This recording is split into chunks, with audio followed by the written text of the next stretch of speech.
Have you ever imported data into Power BI only to realize the data is messy?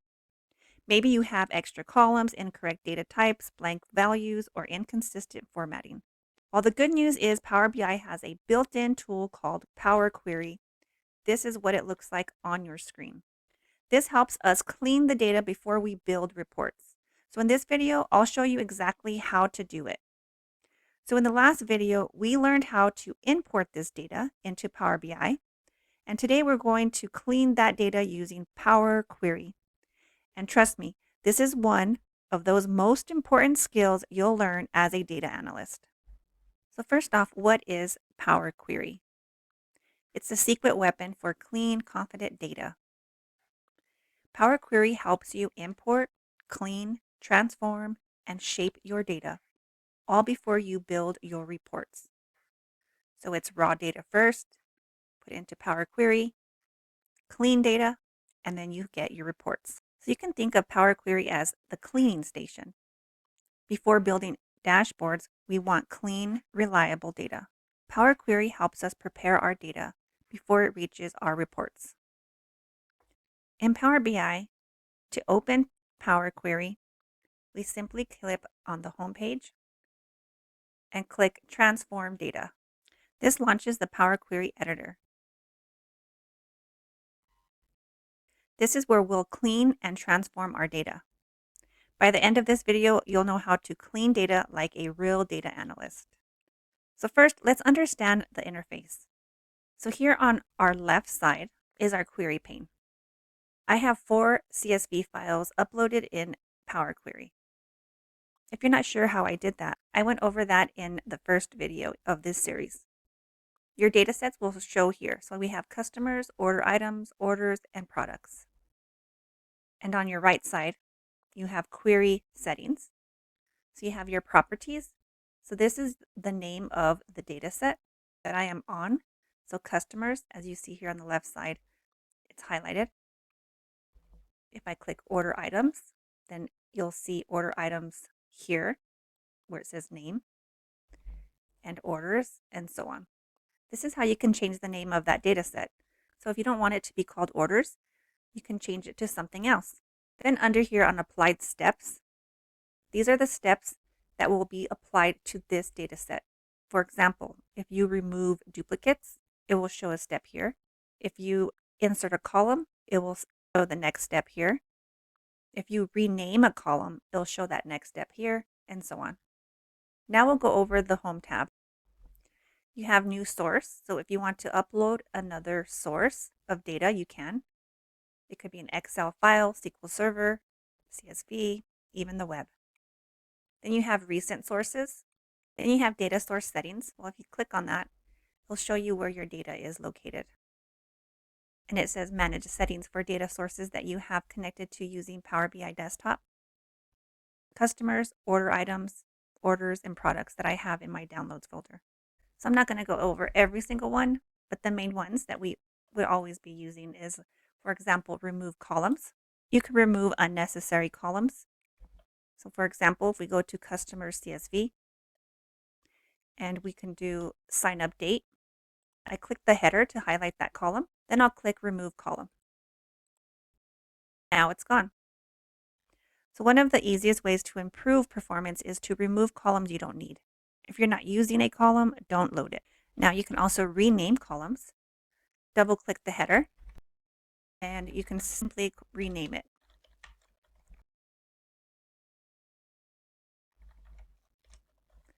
I'll leave it how it is. If you wanted to rename again, just double click any of these to rename those columns. Renaming columns makes reports easier to understand. This is especially important when sharing reports with business users. Now we'll do data types. So this is huge. Power BI uses data types to understand your data. If a date is stored as a text, Power BI can't perform date calculations correctly. Always verify your data types. And to do that, you simply just click on the number or letter right next to the header name. So for example, this column here has a 1, 2, 3. This one has ABC, which is text, and the rest are all ABCs. So I'll show you what each one of those are. If you click on the number 1, 2, 3, you will see a drop down. So 1.2 is a decimal number, There's the $sign, which is a fixed decimal number. There's 1, 2, 3, which is a whole number.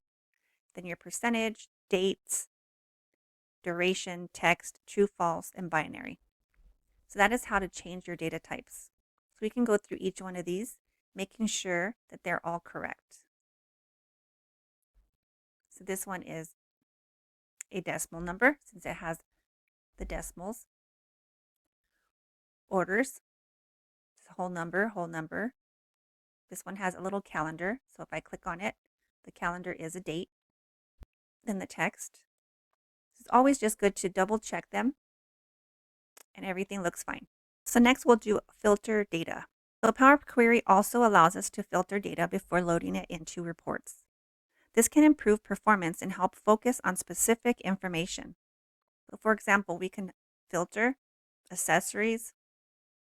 There's office, home, fitness, electronics. And as I do that, you'll see that new step here, filter rows. Another great thing to know is you can split a column.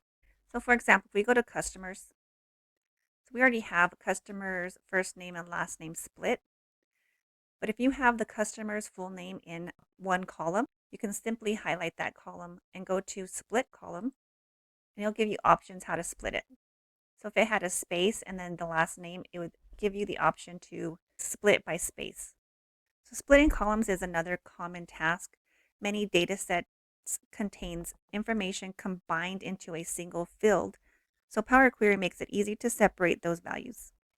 So next, let's replace values. So I'm going to click on the state to highlight that column. Here it says replace values.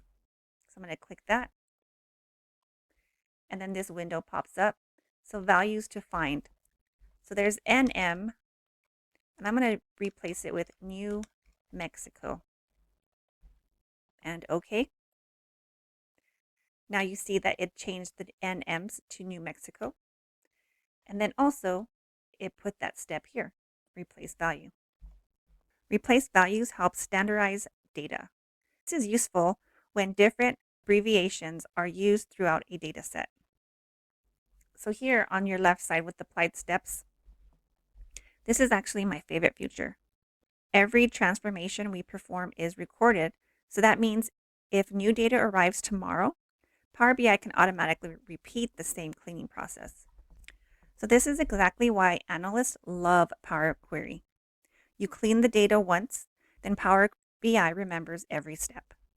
Now to save this, you simply click on the top left corner where it says close and apply. Then it says close and apply, apply or close. We want to close and apply. Power BI applies all of your transformations and loads the clean data into your report. So today we learned how to open Power Query, remove columns, rename columns, change data types, filter data, split columns, replace values, and apply those transformations. This data is now cleaned, but it's still not answering any business questions. So in the next video, we'll create charts, tables, and KPIs to turn this data into insights. We'll build our first Power BI dashboard. If you found this video helpful, give it a thumbs up and subscribe so you don't miss the next lesson on the Power BI for Beginners series. And if you'd like to practice with the same data set I'm using, you can download it for free using the link in the description below. Thanks for watching, and I will see you in the next video.